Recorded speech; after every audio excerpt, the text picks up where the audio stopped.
The late afternoon sun cast long shadows across the immaculate kitchen of the Clark residence as Nathan observed the caterers setting up for his son Spencer's graduation party. Standing at 6 feet 2 inches with steel gray eyes and the composed demeanor that had served him well through countless surgeries, Nathan reached for his coffee while maintaining a careful watch on the scene unfolding before him. The head caterer approached him with a clipboard. "Dr. Clark, where would you like the seafood station?" "The west side of the pool area should work well," Nathan replied, his voice carrying the quiet authority that had earned him respect in both the operating room and boardroom. "Just ensure it's under the awning to avoid direct sunlight." Through the kitchen window, he caught sight of his wife, Marilyn, directing the decoration team. 25 years of marriage had taught him to read the subtle tells in her movements, the slightly too precise gestures, the artificial brightness of her smile. At 52, Marilyn still turned heads with her tennis-toned figure and carefully maintained appearance, but Nathan had long since learned to see past the polished surface. Marilyn's voice carried that familiar edge of urgency as she swept into the kitchen, her designer sundress rustling. "Could you help with the decorations inside? The living room still needs attention." Before Nathan could respond, his brother Howard emerged from the pool area, his casual demeanor just a shade too calculated. "I've got the backyard handled," Howard added quickly, running a hand through his salt and pepper hair. "Those string lights won't hang themselves." Nathan nodded, maintaining his neutral expression even as his hand brushed against the phone in his pocket. The device silently recorded, a practice he'd adopted over the past year on the advice of Clay Maloney, the ex-military security consultant who'd first raised concerns about irregular patterns in Marilyn's behavior and suspicious financial transactions. Dr. Clark, Sarah Chun, one of the nurses from his practice, approached with a stack of paperwork. "I hate to interrupt, but these surgical schedules need your approval before Monday." "Of course, Sarah." Nathan gestured toward the kitchen island, noting how Marilyn's smile tightened at the interruption. "Let's review them now." As Sarah spread out the documents, Nathan caught the flash of irritation that crossed Howard's face. His brother had always been the more personable one, content with his role as hospital administrator, while Nathan pursued his surgical career. Now, watching Howard's hand brush against Marilyn's arm and what might appear to be an innocent gesture, Nathan reflected on how that congeniality had served as the perfect cover. "Dad," Spencer's voice carried across the kitchen as he bounded in, all 6 feet of youthful energy barely contained in his graduation suit. "Can you help me with something? It's about the medical school application." Nathan studied his son's face, so like his own, or so he'd always thought. "What's on your mind?" "It's the personal statement," Spencer began, leading Nathan toward his study. "I want to mention the volunteer work at the hospital, but I'm not sure how to frame it." Through the study window, Nathan had a clear view of the pool area. He watched as Howard reappeared, moving with too much familiarity in a space that wasn't his home. The security cameras Clay had installed 6 months ago would be capturing every moment. "Spencer," Nathan said carefully, "why don't you tell me about the hospital volunteering?" "All of it." His son shifted uncomfortably. "What do you mean?" "The hours you logged when I was in surgery. The time you spent with Uncle Howard." Spencer's phone buzzed, his girlfriend Katie's name flashing on the screen. "I should take this," he muttered, relief evident in his voice as he stepped out of the study. Nathan returned to the kitchen, timing his movements precisely. The caterers had moved outside, leaving the space momentarily empty. Through the window, he watched as Howard pulled Marilyn close behind a decorative trellis, their kiss speaking of years of practiced deception. Nathan's hand tightened on his coffee cup, but his expression remained impassive. 20 years of performing high-stakes surgery had taught him the value of steady hands and careful timing. Marilyn's laugh carried across the yard, sharp and triumphant. 20 years of family vacations, and you really thought we were just close in-laws," she was saying to Howard, unaware of Nathan's presence at the window. "The best cover is hiding in plain sight," Howard replied, his hand lingering on her waist. Nathan was always too busy saving lives to notice what was happening in his own home. They turned, finally spotting Nathan at the window. Instead of shame or guilt, Marilyn's expression showed only arrogant satisfaction. "Well," she said, her voice carrying clearly through the open window, "I suppose the charade can finally end. Even the kids call him Daddy when you're not around." "Nathan." Spencer appeared beside Nathan, his face a mix of defiance and guilt. "Sorry, Dad, but we had to choose sides a long time ago. Uncle Howard was always there while you were at the hospital. He came to my games, helped with homework." Nathan smiled, reaching into his jacket pocket where Clay's USB drive sat heavy with evidence. "Interesting choice," he said quietly, his tone making Spencer take a voluntary step back. "Let's discuss your definition of family." "Oh, please," Marilyn scoffed, striding into the kitchen with Howard close behind. "Are we really going to have a scene at Spencer's graduation party? How typically dramatic of you, Nathan." "Dramatic?" Nathan's voice remained level as he turned to face them. "I'd say 20 years of systematic deception is rather dramatic, wouldn't you, Howard? Although I suppose managing two families must have required quite the performance." Howard's face reddened. "You don't know what you're talking about. You were never here, always at the hospital, always in surgery. Someone had to be there for Marilyn, for Spencer. Someone had to help themselves to my family."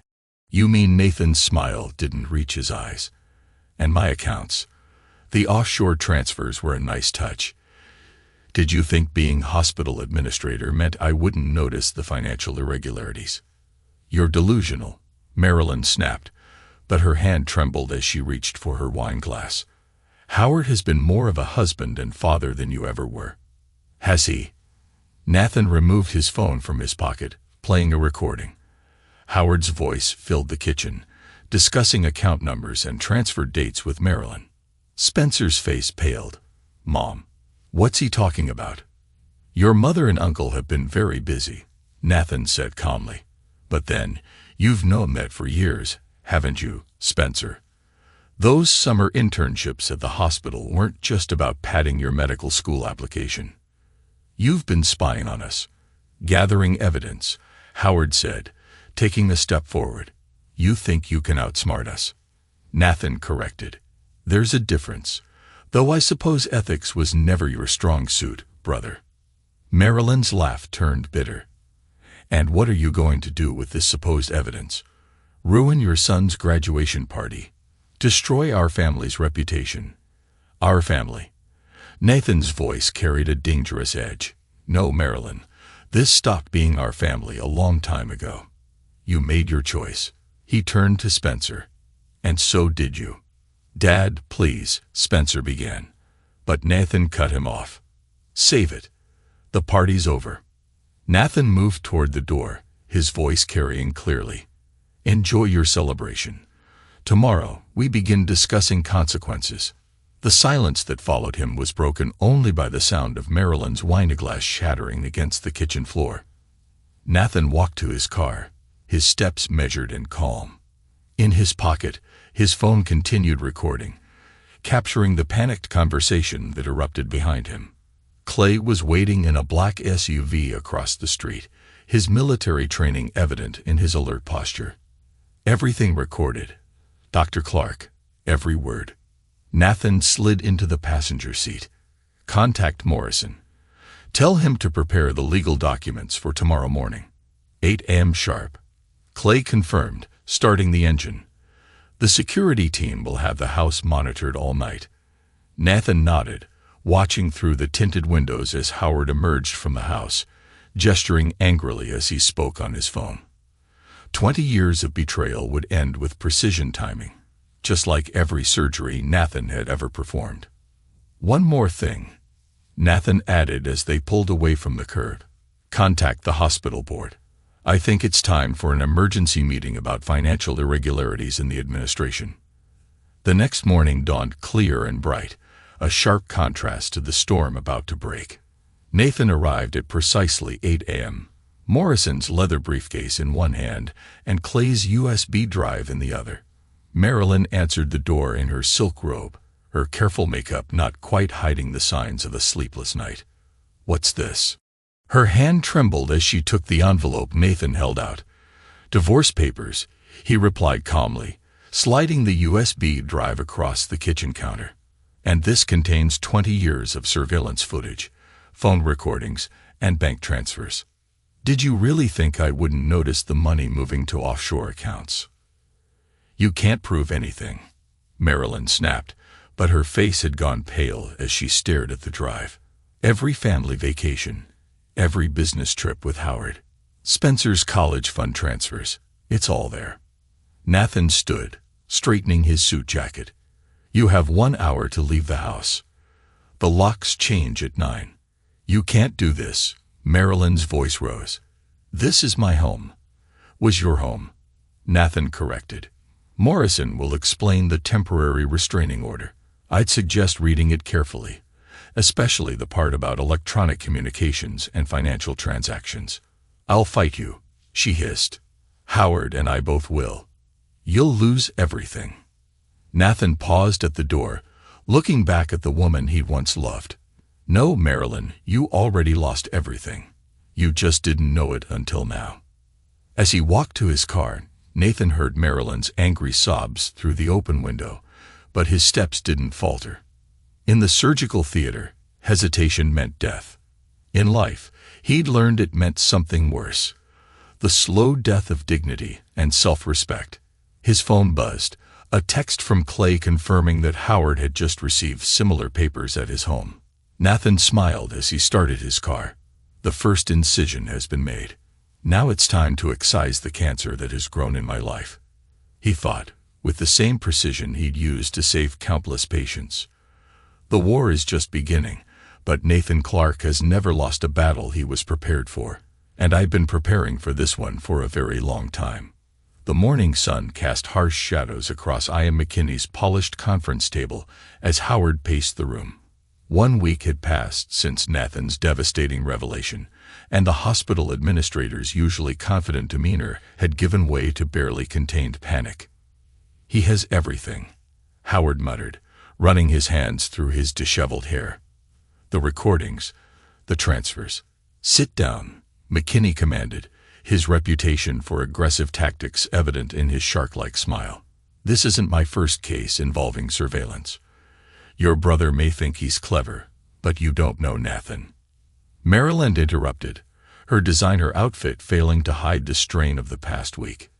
"He doesn't make moves unless he's certain of the outcome." McKinney leaned forward, his expensive suit creaking. "Then we changed the game. Attack his reputation, his credibility. The controlling husband, obsessed with surveillance, fabricating evidence out of paranoia." Howard's eyes lit up. "I've built relationships there for years. Nathan's always been the outsider, focused on his surgeries." "Perfect." McKinney began typing on his laptop. "I'll draft a statement suggesting psychological evaluation. Question his fitness to practice." Marilyn's laugh held a bitter edge. "Nathan, unfit.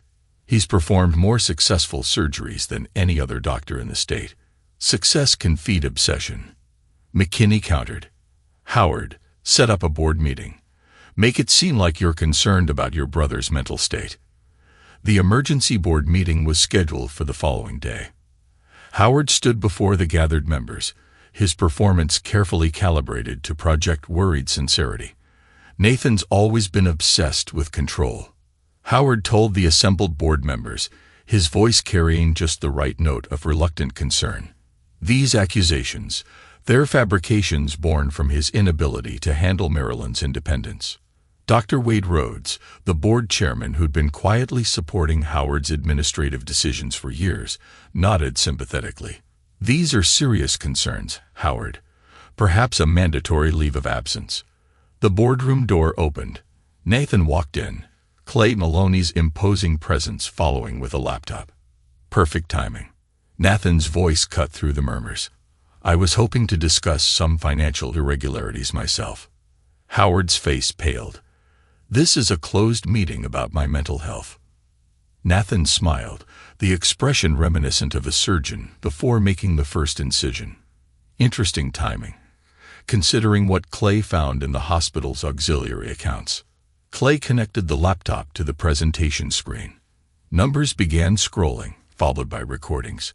Howard's voice filled the room, discussing fund transfers with Wade Rhodes. Just move it through the equipment budget. Howard was saying Nathan's too busy in surgery to notice. Rhodes' face turned ashen as his own voice appeared. The board audit won't catch it if we... I think, Nathan said into the silence that followed, we should discuss a different kind of leave of absence. The next few weeks unfolded like a carefully orchestrated surgery. Each revelation was timed for maximum impact. Each piece of evidence deployed with precision. During a particularly tense deposition, Spencer sat across from Nathan, his expensive shirt wrinkled from hours of questioning. "You don't understand, Dad," Spencer pleaded, his facade of defiance cracking. "Mom and Uncle Howard said you destroy everyone if you ever found out. They said you were dangerous." Nathan studied the young man he'd raised, seeing now the subtle resemblances to Howard that he'd overlooked for years. "No, Spencer. They were the dangerous ones, and you chose their side. They needed help hiding the transfers." Spencer continued, his voice small. "Just small things at first, when I was 15, running errands, delivering documents. Fraud doesn't start with large crimes," Nathan replied, his tone clinical. "It starts with small betrayals justified by convenient lies." The legal proceedings revealed layers of deception that even Nathan hadn't anticipated. Maryland had been systematically draining accounts since Spencer's 10th birthday. Howard had used his position as hospital administrator to cover financial irregularities that went beyond their affair. The evidence mounted, each revelation more damning than the last. During a settlement negotiation, Marilyn's mask of sophistication finally cracked. "You're enjoying this," she spat across the conference table, "destroying everything we built. Everything you took." Nathan corrected calmly. "There's a difference. We had a life before you became obsessed with your career." She countered. "Howard was there when you were playing hero in the operating room." "Playing hero?" Nathan's laugh held no humor. "While I was saving lives, you were taking from those same patients, the foundation funds." Marilyn demanded, "Did you think I wouldn't find those transfers?" Howard slammed his hand on the table. "You self-righteous person. You think you're better than everyone else up in your surgical tower." "Better? No." Nathan slid a document across the table. "Just more thorough. This is a complete audit of the hospital's charitable foundation. The board received a copy this morning." Howard's face went from red to white as he scanned the pages. "You can't."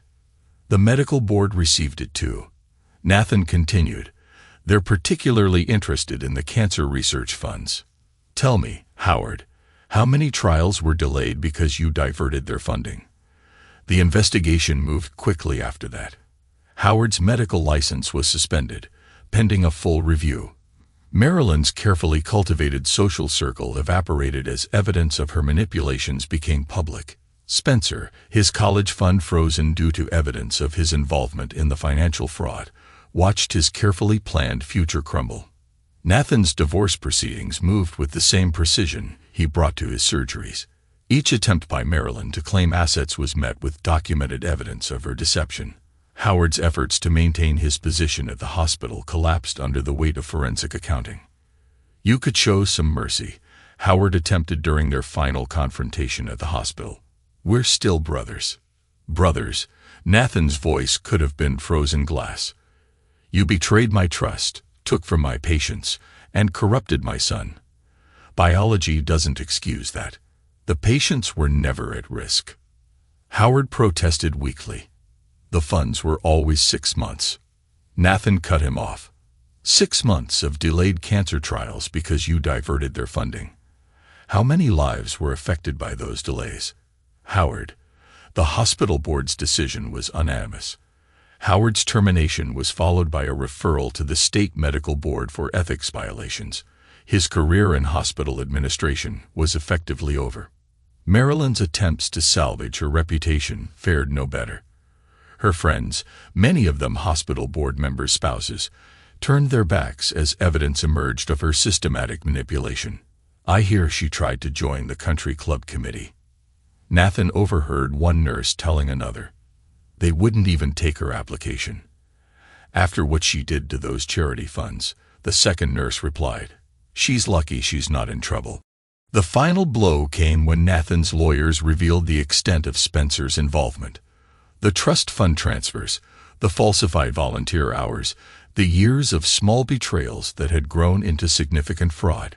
He was just a kid when they started grooming him, Clay observed during one of their strategy sessions, old enough to know right from wrong. Nathan replied, reviewing another set of documents, old enough to make choices. Within months, the war Nathan had prepared for was effectively over. Howard's medical license suspension was heading toward permanent revocation. Marilyn's divorce settlement left her with only what she brought into the marriage, which proved to be far less than she claimed. As Nathan sat in his office, reviewing the final settlement documents, he reflected on the precision with which everything had unfolded. Like a complex surgery, each step had been planned, each potential complication anticipated. His phone buzzed, a message from Clay about Howard's latest desperate attempt to salvage his career. Trying to claim rights to your research patents. The message read, should I release the evidence about his attempted data theft? Nathan smiled, thinking of the backup files he'd maintained for years, documenting every suspicious access to his research databases. Release everything, he typed back. It's time to close this procedure. The sun was setting over the city as Nathan signed the final divorce decree. Tomorrow would bring new challenges, but for now, he could appreciate the completeness of the operation he'd just concluded. Some cancers required aggressive treatment, and he'd just excised one from his life with surgical precision. 3 years passed like well-planned surgical procedures, precise, methodical, and with predictable outcomes. Nathan Clark stood at the floor-to-ceiling windows of his penthouse, overlooking the city, watching the sunset paint the skyline in shades of amber. His reflection showed a man who had emerged stronger from betrayal. His steel-gray hair now a distinguished silver at the temples, his posture that of someone who commanded respect rather than demanded it. The notification sound from his laptop drew his attention back to his desk, where the quarterly reports from his private practice showed numbers that would make any hospital administrator envious. Not that Howard would know. Nathan's former brother now worked at a small-town clinic in Nebraska, his medical career a shadow of its former glory. Dr. Clark. His assistant's voice came through the intercom. Dr. Hannah Reynolds is here for your 6 p.m. meeting. Nathan smiled, a genuine expression that had become more frequent in recent months. Send her in, Sarah. Hannah entered with the confident stride of someone who spent their days making split-second decisions in the trauma unit. Her dark hair was pulled back in a practical bun, her scrubs replaced by casual business attire that spoke of a woman who understood both operating rooms and boardrooms. Quarterly numbers look good, she noted, glancing at his screen. Though I'm more interested in dinner. I've got an hour before I'm back on call. Their relationship had developed naturally over the past year, built on a shared understanding of dedication and integrity. Hannah had been chief of trauma surgery when the truth about Howard's mismanagement of hospital funds came to light. Italian? Nathan suggested, reaching for his jacket. There's a new place downtown that. His phone buzzed with an email notification. The sender's name made him pause. Spencer Clark, I need to see you. It's important. Hannah read the message over his shoulder, her expression concerned. Are you going to respond? Yes, Nathan replied, his voice neutral. This was inevitable. The meeting is scheduled for the following Tuesday. Nathan sat behind his desk, watching Spencer approach through the office windows. His one son looked older than his 21 years, the expensive clothes replaced by worn jeans and a shabby jacket. I need help with college tuition, Spencer began without preamble, dropping into the chair across from Nathan. Mom and Howard can't. Before Spencer could continue, Nathan interrupted, opening his desk drawer to remove 2 sealed envelopes. Read these. Spencer's hands trembled slightly as he opened the first envelope. The DNA test results were clear, clinical in their devastation. The second envelope contained transcripts, years of recorded conversations between Spencer, Howard, and Marilyn, plotting their deceptions. "Howard is your biological father," Nathan said quietly, watching the color drain from Spencer's face. "That's been the case since before you were born. That's why you had to choose sides. You were always on his side." "Dad," Spencer's face crumpled, the arrogance of graduation day long gone. "I'm not your dad. I never was. That was your first betrayal, letting me believe I was. We didn't. I didn't know until..." "Until when?" Nathan's voice remained steady. "When did you start helping them hide evidence?" 15, wasn't it? Old enough to know right from wrong." Spencer slumped in his chair. "Mom said you'd help with tuition. Said you wouldn't want your reputation damaged by having your son drop out of college." "My reputation?" Nathan's laugh held no warmth. "My reputation is built on integrity, Spencer. Something you, Howard, and Marilyn never understood." "Howard lost everything," Spencer protested. "The clinic barely pays enough for them to survive. Mom had to sell their jewelry just so." "Actions have consequences," Nathan cut him off. "Your mother's social circle evaporated because she took from their charity foundations. Howard's medical license was suspended because he diverted cancer research funds. Your college fund was frozen because you helped them hide the evidence. These aren't tragedies, Spencer. They're justice. So that's it. You're just going to let your Spencer fall into trouble. Let me drop out of college." Nathan reached for another folder.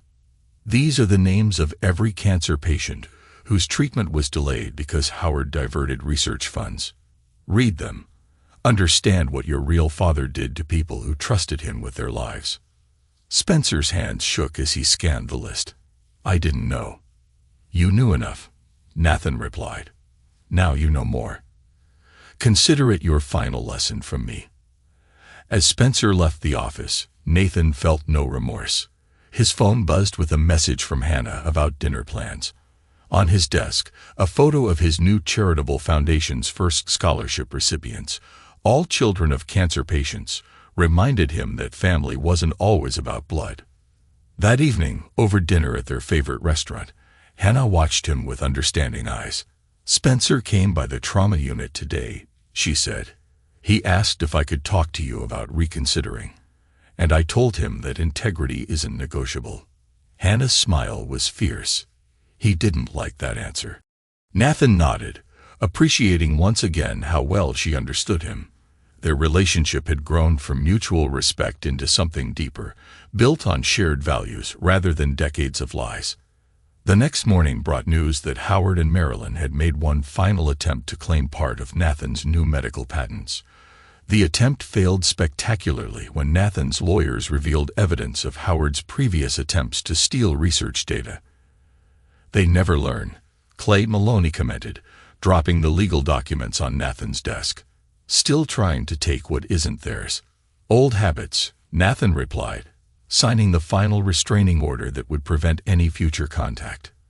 "How's the foundation doing?" "First round of scholarships went out last week. The board's impressed with how you've turned Howard's fraud into something positive." Nathan looked out over the city he now called home. The view from his office reminded him of how far he'd come from that afternoon by the pool, watching his world unravel. He'd lost a family built on lies, but gained something more valuable: the truth about loyalty, and the strength to stand alone rather than compromise his principles. Later that evening, dining with Hannah at his penthouse, Nathan realized something profound. She was discussing a complicated trauma case, her passion for saving lives matching his own dedication to his patients. Here was someone who understood that sometimes the best revenge wasn't about destruction. It was about rebuilding something stronger from the ashes of betrayal. "You're quiet tonight," Hannah observed, pouring another glass of wine. "Just thinking about choices," Nathan replied. "And consequences. Regrets?" she asked, though her tone suggested she already knew the answer. "No," Nathan said firmly, "just appreciation for truth. It's cleaner than comfortable lies." His phone buzzed one final time. a notification that Howard's attempt to appeal his license suspension had been denied. Nathan silenced the phone without reading the full message. Some chapters need to stay closed. The city lights sparkled below, a testament to life moving forward.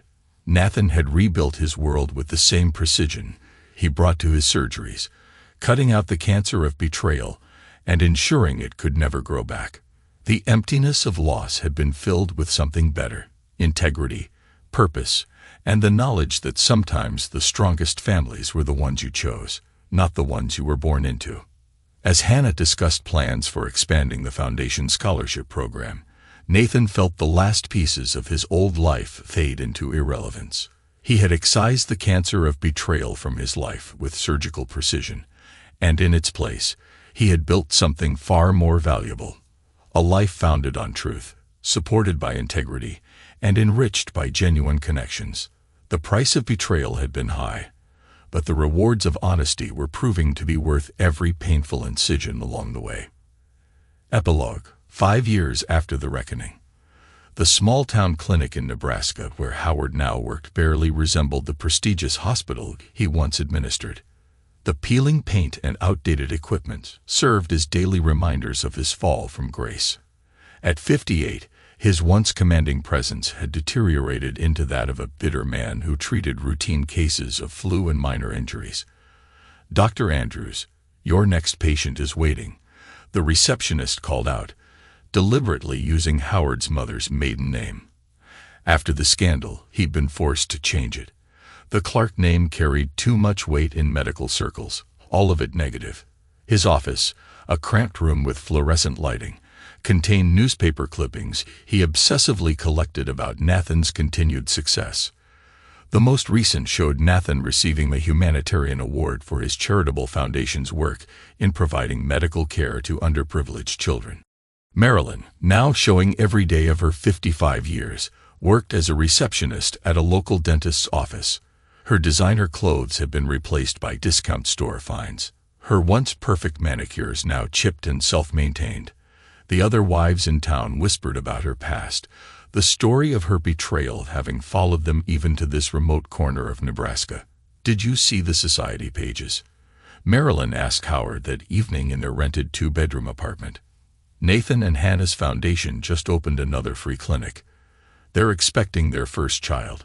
Howard's hand trembled as he poured himself another drink. "Leave it alone, Marilyn." But she couldn't.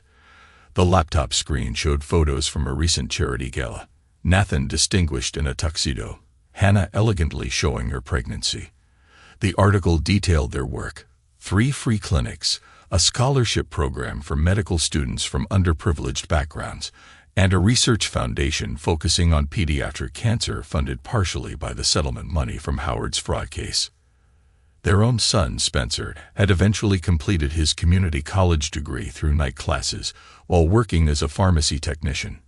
He tried reaching out to Nathan once more 2 years ago, sending a congratulatory email when Nathan and Hannah's wedding was announced. The email bounced back. Nathan's lawyers maintained a strict no-contact policy. Clay Maloney, whose security firm now handled all of Nathan's charitable organizations, had established a comprehensive monitoring system. Any attempts by Howard, Marilyn, or Spencer to approach Nathan or his new family resulted in immediate legal consequences. "Remember Sandra's wedding invitation?" Marilyn muttered, referring to her former best friend. The invitation had been returned unopened. Her once vast social circle had contracted to a few other disgraced individuals they'd met in Nebraska. Howard's ex-wife, Linda, had thrived after their divorce. She used her settlement to open a successful wellness center, her social media showing frequent trips to Europe, and a new husband who looked at her with genuine devotion. She'd even been invited to Nathan and Hannah's wedding. The hospital board chairman, Wade Rhodes, had resigned in disgrace after Nathan's evidence exposed the full extent of the financial fraud. He occasionally saw Howard at medical conferences for small regional clinics, both men avoiding eye contact, their name tags displaying different surnames than the ones they'd worn in their prime. Sarichin, the nurse who'd worked with Nathan for years, had been promoted to chief nursing officer at his private practice. She took particular satisfaction in returning any messages from Howard or Marilyn with a form letter citing the no-contact policy. "We should never have tried to claim those patents," Marilyn said, closing the laptop. Their last attempt to grab at Nathan's success had resulted in their lawyer dropping them as clients and another hefty fine they were still paying off. Howard's medical license remained restricted, requiring annual reviews and limiting the procedures he could perform. The small-town clinic tolerated him because they were desperately understaffed, but his colleagues maintained a professional distance. The whispers about his past followed him through the corridors. Meanwhile, Nathan and Hannah's life exemplified everything Howard and Marilyn had lost. Their private practice had expanded to 3 locations, each specializing in different aspects of surgery and trauma care.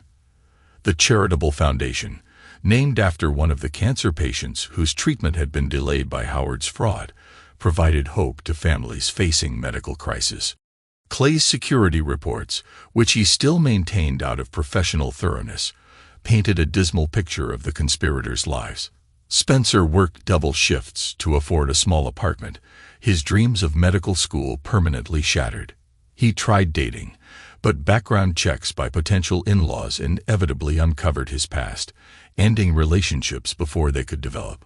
Marilyn's attempts to maintain appearances grew more desperate each year. Her hair dye couldn't quite cover the gray. Her makeup couldn't hide the bitter lines around her mouth. The local society wives excluded her from their events, her past making her a liability to their reputations.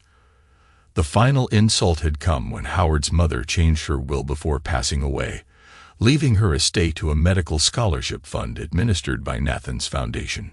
She'd included a letter made public as part of the bequest, expressing her shame at Howard's actions and her hope that Nathan's work would help repair some of the damage her son had caused. Nathan and Hannah welcomed their daughter, Grace Integrity Clark, in the spring. The birth announcement in the medical journal included a note about a new pediatric wing being opened in her honor. Howard saw the announcement during his lunch break, his hand shaking so badly he spilled coffee on his worn dress shirt. The contrast between the lives they'd chosen could not have been starker. Nathan had built his success on integrity and dedication, while Howard and Marilyn's betrayal had earned them a harvest of consequences they couldn't escape. Every day brought fresh reminders of their fall: rejected credit cards, unanswered social invitations, professional doors firmly closed. Clay's latest security report sat on Nathan's desk, untouched. He no longer needed to read about their struggles. His focus remained on the future, the expanding medical practice, the growing foundation, his new family built on trust rather than lies. The price of betrayal had been high, but only for those who had chosen to betray. Nathan's new life stood as a testament to the power of integrity, while Howard and Marilyn served as a cautionary tale whispered in hospital corridors and country club lounges. Some choices carry consequences that last a lifetime. In the end, their greatest punishment wasn't the loss of money or status. It was having to watch from a distance as Nathan built something far greater than what they had tried to steal, knowing they had no one to blame but themselves.